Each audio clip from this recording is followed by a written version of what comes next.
Hola amigos, hoy quería hablarles del origen de los mamíferos marinos, pero antes que nada preguntarles, ¿qué tiene que ver un mamut con una orca o con un manatí? Acompáñenme hasta el final del video para descubrirlo. Los mamíferos marinos se encuentran en varios linajes entre las más de 6.000 especies de mamíferos. No todos los mamíferos marinos están estrechamente relacionados. Los mamíferos terrestres evolucionaron en la Tierra hace 250 millones de años, pero por lo menos 7 clados separados han regresado de forma independiente al agua, donde se adaptaron a los hábitats acuáticos. Pero a pesar de las grandes diferencias entre todas las especies, los mamíferos terrestres y marinos comparten muchas características comunes. Un tema recurrente en la evolución de los tetrápodos es la vuelta al hábitat acuático. Mientras que peces y anfibios nunca se separaron del agua, todos los demás grupos de tetrápodos, como reptiles, aves y mamíferos, tienen varios representantes que han regresado para por lo menos tener un estilo de vida anfibio de algún grado o vivir completamente en el agua. Los mamíferos en particular volvieron al agua en 7 linajes separados: los cetáceos, los sirenios, los desmostilios, los pinnípedos, el oso polar, la nutria marina y los perezosos acuáticos. Algunos de estos linajes han conservado la mayor parte de su forma terrestre mientras pasan mucho tiempo en el agua, mientras que otros han cambiado su morfología drásticamente y pasan todo su tiempo adentro.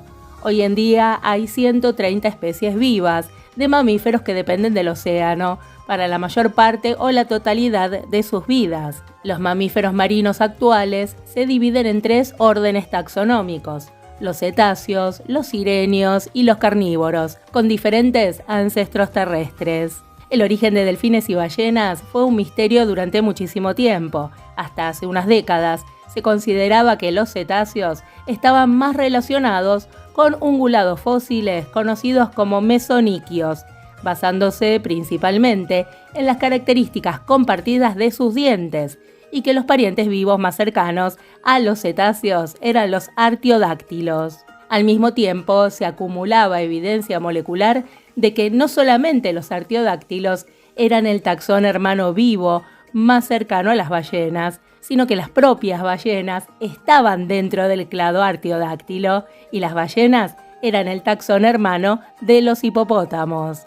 Estas dos opiniones se fusionaron en el año 2001, cuando se descubren por separado las patas y los tobillos de las primeras ballenas, demostrando la naturaleza artiodáctila del pie cetáceo primitivo.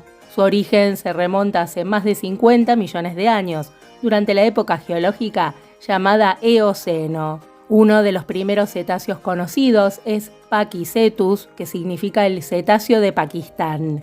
Pakicetus era terrestre, pero caminaba y probablemente cazaba en aguas poco profundas. Parecía un perro pequeño, con un hocico largo, incisivos y pezuñas. Dentro de los cetáceos, las relaciones entre las familias todavía se debaten acaloradamente y se estudian con técnicas morfológicas y genéticas. La mayoría está de acuerdo en que los cachalotes y los ífios se encuentran entre los primeros grupos vivos que se ramificaron dentro del clado de los odontocetos, luego de la división entre odontocetos y misticetos, que parece haber ocurrido justo en el límite entre Eoceno y Oligoceno. Los sirenios o vacas marinas son herbívoros que surgieron durante el mismo periodo de tiempo que los cetáceos. Los sirenios comparten un ancestro común con los elefantes y los damanes.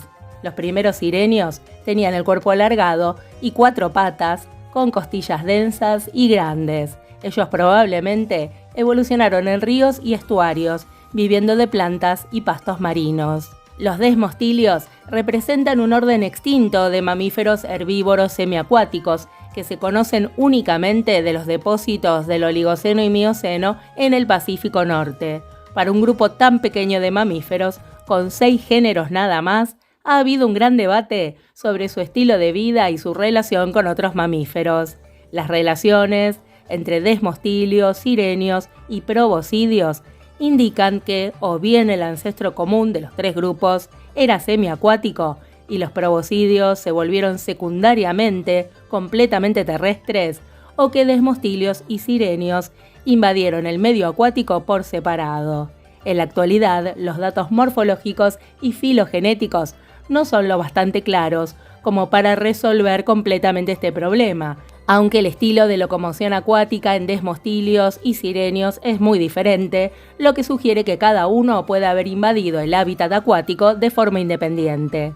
Los pinnípedos, como focas, leones marinos y morsas, evolucionaron a partir de otro grupo de mamíferos terrestres. Esto ocurrió hace 25 millones de años, durante el Oligoceno tardío. Los pinnípedos comparten un ancestro común con los llamados carnívoros arctoides, a los que pertenecen tanto los osos como las nutrias. El oso polar, que es un úrsido, y las nutrias marinas, que son mustélidos, se derivan más recientemente de clados terrestres. Los osos polares evolucionaron a partir de osos pardos, hace unos 600.000 años. Se han adaptado a un estilo de vida marino y ártico a través de la falta de pigmentación, garras más cortas pero más curvas, patas delanteras especializadas para nadar y un cuerpo más grande y redondo. Las nutrias marinas tienen adaptaciones acuáticas que las distinguen de otros mustélidos, por ejemplo, su gran tamaño. Los primeros que volvieron al mar fueron los cetáceos y los sirenios, que se originaron al mismo tiempo, a finales del Eoceno temprano. Los primeros cetáceos se conocen en Indo-Pakistán, mientras que los primeros sirenios se conocen en Jamaica. Los sirenios un poco más jóvenes también se encuentran en el Viejo Mundo. El siguiente grupo en entrar al ámbito marino fue el de los pinnípedos. Los más tempranos se conocen de los depósitos del Oligoceno tardío en el noroeste del Pacífico. Los desmostilios, estos herbívoros semiacuáticos que ya se encuentran extintos, se conocen en el Pacífico Norte y vivieron del Oligoceno temprano al Mioceno tardío. Luego, un grupo de perezosos semiacuáticos, conocidos desde el Plioceno, entraron en el agua en América del Sur. Por último, tanto osos polares como nutrias marinas se conocen de la fauna moderna, pero no tienen un registro fósil significativo. Ambas son entradas muy recientes al medio acuático. ¿Por qué los mamíferos marinos volvieron al mar? Esta es probablemente la pregunta más difícil y la que se plantea con más frecuencia. Les cuento una hipótesis. Como les contaba antes, cetáceos y sirenios volvieron al mar en el Eoceno temprano, y desmostilios y pinnípedos en el Oligoceno, y resulta que el Eoceno fue señalado como una época de alta productividad en los ambientes acuáticos, con mares cálidos, anchos y poco profundos, que podrían haber dado abundantes recursos para que los primeros cetáceos y sirenios los explotaran. Por otra parte, en el Oligoceno hubo zonas de alta productividad en algunos lugares del mar. El origen de los primeros desmostilios y pinnípedos puede estar ligado con la explotación de estas áreas muy concentradas. Los mamíferos marinos son una megafauna relicta que escapó de las extinciones masivas que afectaron a sus contrapartes terrestres a finales del Pleistoceno. En los últimos 500 años se han visto gravemente afectados, ya que los humanos han dominado el medio marino. Algunas poblaciones y especies se extinguieron, y la extinción de otras se evitó por poco gracias a los esfuerzos internacionales que regulan la explotación comercial. A finales del siglo XX surgieron nuevas amenazas a través de la contaminación del medio marino y estas aumentarán a medida que el número de seres humanos se duplique y las economías crezcan durante el próximo siglo. En los últimos milenios del Pleistoceno, una ola de extinciones de grandes mamíferos coincidió con el avance tecnológico y la dispersión de poblaciones humanas sobre las masas continentales. Los mamíferos marinos estaban fuera de su alcance en los mares y experimentaron el impacto humano solamente cuando termina el Pleistoceno y los cazadores-recolectores explotan aguas costeras y colonizan las islas. Los dugongos y los pequeños cetáceos eran alimentos básicos en el Golfo Pérsico en el año 5000 a.C. La cultura de cazadores de focas, y en particular cazadores de ballenas alrededor de la costa ártica, fueron de origen posterior, tal vez hace 3000 o 4000 años atrás. En esta primera ola de explotación, los humanos pueden haber sido menos de 1 millón, y el número y la distribución de los mamíferos marinos no se vieron muy afectados. La primera extinción de un mamífero marino debido al ser humano fue el sirenio gigante Hydrodamalis gigas. Los mamíferos marinos exageran las mismas características que hicieron que la megafauna del Pleistoceno fuera fatalmente vulnerable al impacto humano. Las tasas de natalidad son bajas, las crías son grandes, las hembras dan a luz a intervalos de hasta 7 años, la madurez sexual es muy tardía y la inversión materna es alta. Lo más grave es que la megafauna marina se encuentra en la cima de la cadena alimentaria. Esto genera que los contaminantes se acumulen inevitablemente en sus cuerpos, un riesgo que se amplifica por la esperanza de vida potencial muy alta.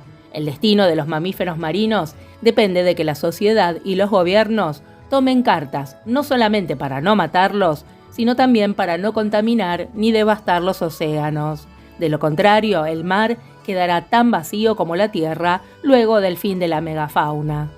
Bueno amigos, espero que les haya parecido importante el tema que les traje hoy y cuídense un montón. Los espero nuevamente otro día.